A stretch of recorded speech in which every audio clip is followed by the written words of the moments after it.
সুকুমার রায়ের গল্প সমুদ্র বন্ধন। মানুষ টেলিগ্রাফের কৌশল যখন আবিষ্কার করল, সে প্রায় 100 বছরের কথা। সেই সময় থেকে এই পৃথিবীটার আষ্টেপৃষ্ঠে খুঁটি মেরে তার বসিয়ে মানুষ দেশ বিদেশে খবর চালাচালি করবার ব্যবস্থা করে আসছে।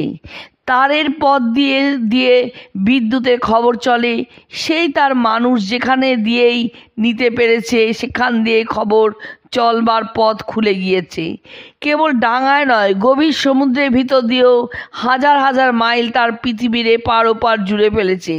সমুদ্রের মধ্যে খোঁটা বসাবার জো নেই, এমন কিছু নেই যার সঙ্গে তার বেঁধে দিয়ে নিশ্চিন্তে থাকা যায়। কাজেই সেখানে টেলিগ্রাফের তার বসাবার একমাত্র উপায় হচ্ছে তারের 2 মাথা ডাঙায় রেখে বাকি সমস্ত তারটিকে জলের মধ্যে ডুবিয়ে দেওয়া। 70 বৎসর আগে যখন এই রকমভাবে ইংল্যান্ডের সঙ্গে ফ্রান্সের তারের যোগ করবার প্রস্তাব হয়েছিল, তখন লোকে সেটাকে পাগলের প্রস্তাব বলে ঠাট্টা করেছিল। অথচ এখন তার চাইতে বড় বড় 1টি নয় 2টি নয়, অন্তত 2000 টেলিগ্রাফের লাইন সমুদ্রের নিচে বসানো হয়েছে। মানুষের যত বড় বড় কীর্তি আছে, তার মধ্যে এই সমুদ্র বন্ধনের কীর্তিটা বোধহয় কারো চাইতে কম আশ্চর্য নয়। এই জন্য মানুষকে যে কত রকম বাধা বিপদের সঙ্গে লড়াই করতে হয়েছে তা আর বলে শেষ করা যায় না। ইংল্যান্ড আর ফ্রান্সের মধ্যে 25-30 মাইল সমুদ্রের ফারাক। সে সমুদ্র খুব গভীর নয়। 1850 খ্রিস্টাব্দে অনেক হাজার টাকা খরচ করে এইটুকু সমুদ্রের মধ্যে তার ফেলা হলো, আর সেই তার দিয়ে এপার ওপার খবর চলাচল হলো। তখন টেলিগ্রাফ কোম্পানি মনে খুবই উৎসাহ হয়েছিল, কিন্তু সেই উৎসাহ 24 ঘন্টার বেশি থাকেনি। কারণ একটা দিন যেতে না যেতেই জেলে জাহাজের জালের টানেই তারের লাইন ছিঁড়ে গিয়ে খবর আসা বন্ধ হয়ে গেল।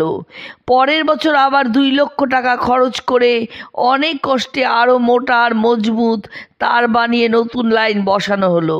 সেই তারে অনেক দিন বেশ কাজ চলবার পর লোকের মনে বিশ্বাস হলো যে হ্যাঁ, ছোটোখাটো সমুদ্রের মধ্যে তার বসানো চলতে পারে। পরের বছর ইংল্যান্ড ও স্কটল্যান্ড থেকে আয়ারল্যান্ড পর্যন্ত টেলিগ্রাফের লাইন বসাবার জন্য 3 বার চেষ্টা করা হয়, কিন্তু 3 বারই সে চেষ্টা ব্যর্থ হয়। 2 বার জোয়ার ভাটার বিষম টানে পাহাড়ের গায়ে আছাড় খেয়ে খেয়ে তারের লাইন ভেঙে চুরে ভেসে গেল। আর 3য়বার তারের জাহাজ সমুদ্রের ওপারে পৌঁছাবার আগেই সব তার ফুরিয়ে গেল, তারের আগাটা সমুদ্রেই পড়ে গেল, আয়ারল্যান্ড পর্যন্ত আর পৌঁছালোই না। যা হোক, 4র্থবারের চেষ্টায় আইরিশ সমুদ্রের ভিতর দিয়ে নিরাপদে তারের লাইন বসানো হলো। তারপর দেখতে দেখতে 5-10 বছরের মধ্যে ইউরোপে, আমেরিকায় অনেক দেশেই সমুদ্রের ভিতরে 25-50 বা 100 মাইল পর্যন্ত লম্বা তার বসানো হয়ে গেল। তখন ইংল্যান্ডের এক টেলিগ্রাফ কোম্পানি সাহস করে বলল, আমরা আটলান্টিক মহাসাগরের ভিতর দিয়ে ইংল্যান্ড আর আমেরিকা পর্যন্ত টেলিগ্রাফের তার বসাবো।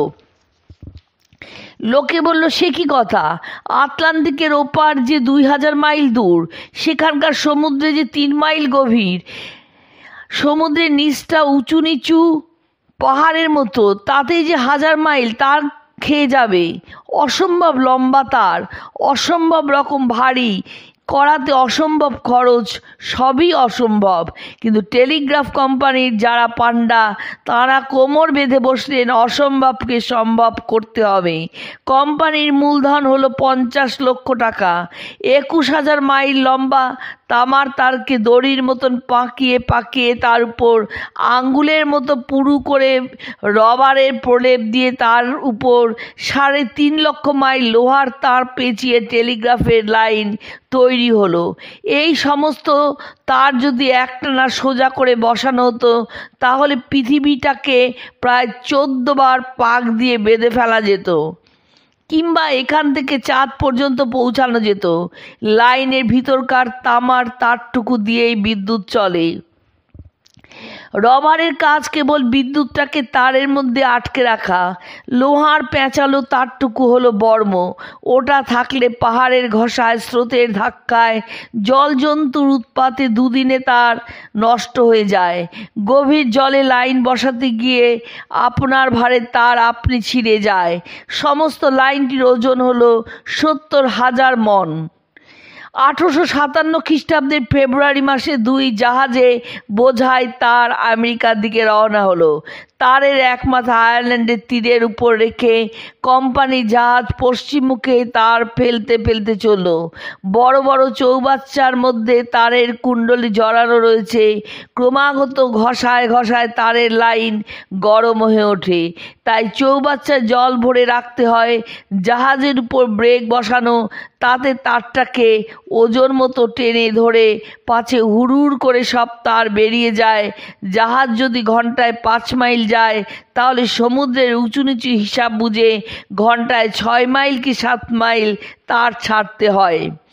আবার বেশি টান পড়লে পাছে তার ছিঁড়ে যায়, সেজন্য তারের টান মাপবার জন্য একটা যন্ত্র আছে। টান বেশি হলেই ব্রেক ঢিলা করে দেয়। তারের ভিতর দিয়ে দিনরাত ডাঙার সঙ্গে জাহাজের সংকেত চলতে থাকে। হঠাৎ কোথাও তার ছিঁড়ে গেলে বা জখম হলে অমনি সে সংকেত বন্ধ হয়ে যায়।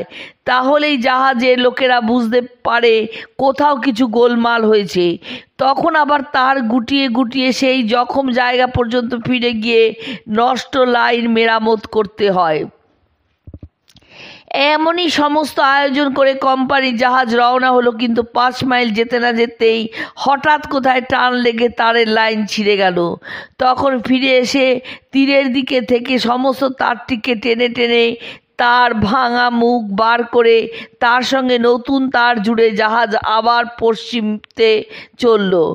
2-3 দিন নিরাপদে চলতে চলতে প্রায় 400 মাইল তার বসাবার পর হঠাৎ ব্রেক কষাবার দোষে তার ছিঁড়ে 2.5 মাইল গভীর সমুদ্রে তলিয়ে গেল। জাহাজের লোকে হতাশ হয়ে বন্দরে ফিরে চলল।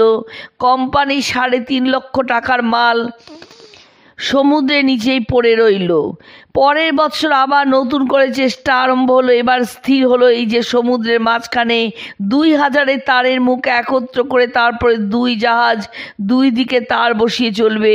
একটা যাবে আমেরিকার দিকে আর একটা আয়ারল্যান্ডের দিকে। মাঝ সমুদ্রে যাবার পথে এমনই ঝড় উঠল যে তেমন ঝড় খুব কমই দেখা যায়। সপ্তাহ ভরে ঝড়ের আর বিরাম নাই। তারের ভারে বোঝাই জাহাজ ঝড়ের ধাক্কায় ডোবে ডোবে অবস্থায় সমুদ্রের মধ্যে নিরুপায় হয়ে মাতালের মতো টলতে লাগলো। অনেক কষ্টে প্রাণ বাঁচিয়ে 16 দিন পর তারা মাঝ সমুদ্রে হাজির হলো।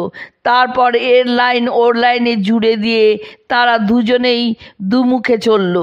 তারের ভিতর দিয়ে এক জাহাজ থেকে আরেক জাহাজ পর্যন্ত বিদ্যুতের সংকেত চলছে, কিন্তু 40 মাইল পার না হতেই হঠাৎ সংকেত বন্ধ হয়ে গেল।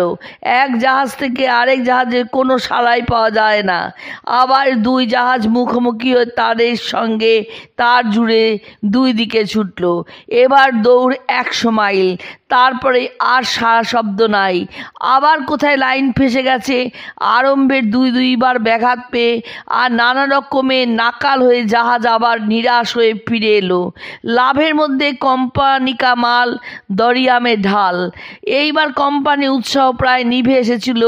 অনেকেই পরামর্শ দিলেন যে এ অসম্ভব কাজের পিছনে আর অনর্থক টাকা নষ্ট করা উচিত নয়। কোম্পানির বড় বড় পান্ডারা পর্যন্ত বলতে লাগলেন এখন তারের লোহা লক্কর সব বিক্রি করে টেলিগ্রাফ কোম্পানির কারবার বন্ধ করে দেওয়াই ভালো। কেবল 2-1 জন উৎসাহী লোক বলল যে তারা এখনো হার মানতে প্রস্তুত নয়। শেষটায় সেই 2-1 জনের বিশেষ চেষ্টায় সেই বছরে আর একবার প্রাণপণ আয়োজন করে অনেক রকম হাঙ্গামার পরে আয়ারল্যান্ড থেকে আমেরিকা পর্যন্ত নিরাপদে লাইন বসানো হলো। টেলিগ্রাফ কোম্পানির জয় জয়কার পড়ে গেল।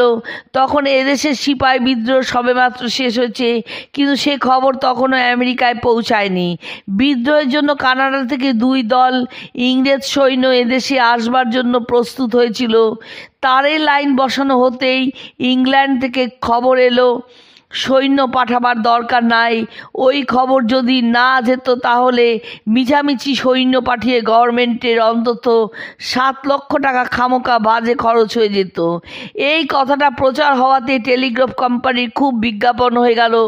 সমুদ্র পার করে টেলিগ্রাফ পাঠাবার সুবিধা যে কি মানুষকে তা বোঝাবার জন্য আর বেশি ব্যাখ্যা বা বক্তৃতা করবার দরকার হলো না।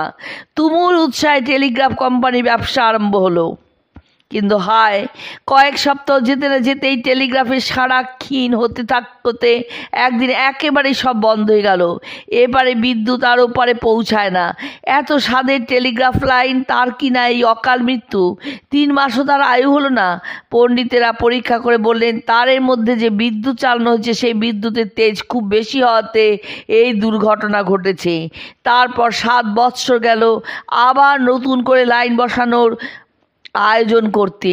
অনেক রকম আলোচনা আর পরীক্ষার পর আরও মজবুত করে নতুন তার তৈরি হলো। সেই তারের লাইন প্রকাণ্ড এক জাহাজকে করে সমুদ্রে পাঠানো হলো।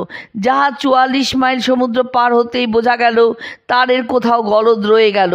সেটা খুঁজে মেরামত করে তারপর 700 মাইল পর্যন্ত বিনা উৎপাতে গিয়ে আবার এক মারাত্মক গলদ। আবার অনেক মাইল তার গুটিয়ে নিয়ে তারপর এক জায়গায় প্রকাণ্ড জখম পাওয়া গেল। সেইটুকু দেখে মেরামত করতে প্রায় 10 ঘন্টা সময় নষ্ট হলো। প্রায় 1200 মাইল যাবার পর আবার সেই রকম বাধা। আবার সেই গভীর সমুদ্র থেকে তার টেনে তুলে কোথায় দোষ আছে খুঁজে বার করে মেরামত করতে হবে। কিন্তু এবারে মাইলখানেক তার গুটিয়ে তুলতেই বাকি তারটুকু চোখের সামনেই পট করে ছিঁড়ে জলের মধ্যে ফসকে পড়ল। জাহাজের কর্তারা পরামর্শ করলেন আকরাশি দিয়ে ওই তার তুলতে হবে। প্রকাণ্ড লোহার শিকলের আগায় অদ্ভুত নখওয়ালা যন্ত্র ঝুলিয়ে তাই দিয়ে নাবিকেরা সমুদ্রের তলায় হাতড়াতে লাগলো। একবার মনে হলো আকরাশিতে তার আঁকড়িয়েছে, অমনি টানাটানি ধুম পড়ে গেল। প্রায় 2.5 মাইল গভীর সমুদ্র তার নিচ পর্যন্ত শিকল নেমেছে। সে শিকল গুটিয়ে তোলা কি সহজ কথা? 1 হাত, 2 হাত, 10 হাত, 20 হাত, 100 হাত, 200 হাত, এমনি করে প্রায় মাইলখানেক শিকল তুলবার পর তারে গাঁথা আকরাশি শুদ্ধ 1.5 মাইল শিকল ছিঁড়ে জলের মধ্যে অন্তর্ধান। তখন মোটা শনের দড়ি দিয়ে আবার সমুদ্রের মধ্যে নতুন করে আকরাশি ফেলা হলো। 3-4 দিন ক্রমাগত চেষ্টার পর আবার তারের লাইন আঁকড়িয়ে পাওয়া গেল। কিন্তু এবারে তুলবার সময় তারের ভারে দড়ি দড়া সব ছিঁড়ে আকরাশিটা জলের ভিতর তলিয়ে গেল। তারপর আরও 2খানা আকরাশি এইরকমই হারিয়ে জাহাজের শিকল দড়ি প্রায় সব শেষ করে ইংল্যান্ডের জাহাজ ইংল্যান্ডে ফিরে চলল। এত দিনের আশা ভরসার পর এই রকম দুঃসংবাদ, কিন্তু মানুষের প্রতিজ্ঞার কি জোর! পরের বৎসর 1866 সেই জাহাজ আবার নতুন তার বোঝাই করে নূতন উৎসাহে সমুদ্রে বেরোলে। 2 সপ্তাহের মধ্যে সেই জাহাজ সারা সমুদ্রে লাইন বসিয়ে আমেরিকার টেলিগ্রাফ স্টেশন পর্যন্ত তার জুড়ে ফেলল। তখনকার আনন্দের কথা বর্ণনায় শেষ করা যায় না। কোম্পানির একজন ইঞ্জিনিয়ার সে সময় লিখেছিলেন, যখন তার বসানো শেষ হলো তোপের গর্জন আর মানুষের আনন্দ ধ্বনির মধ্যে জাহাজের নাবিকেরা পাগলের মতো চিৎকার করতে লাগলো, তখন গৌরবে আমারও শরীরে রক্ত প্রবল বেগে আমার বুকের মধ্যে তোলপাড় করছিল। কতগুলো লোক লাইনের তার ধরে নেচে নেচে গাইতে লাগলো। কেউ কেউ পাগলের মতো তারটাকে জড়িয়ে ধরে আদর করতে লাগলো। চোখের জলে আনন্দের কোলাহলে হাসি কান্না সব মিলিয়ে সকলে মিলে মহোৎসব লাগিয়ে দিল। এখানেও তাদের উৎসাহে শেষ হয়নি। সেই জাহাজ আবার ফিরে গিয়ে 18 দিন অজানা সমুদ্রের ভিতর হাতড়িয়ে আগের বারে সেই হারানো লাইন উদ্ধার করে সেই লাইনকে আমেরিকা পর্যন্ত পৌঁছে দিল। এতদিনে প্রায় 4 কোটি টাকা নষ্ট করবার পর কোম্পানির কারবারের পাকা প্রতিষ্ঠা হলো।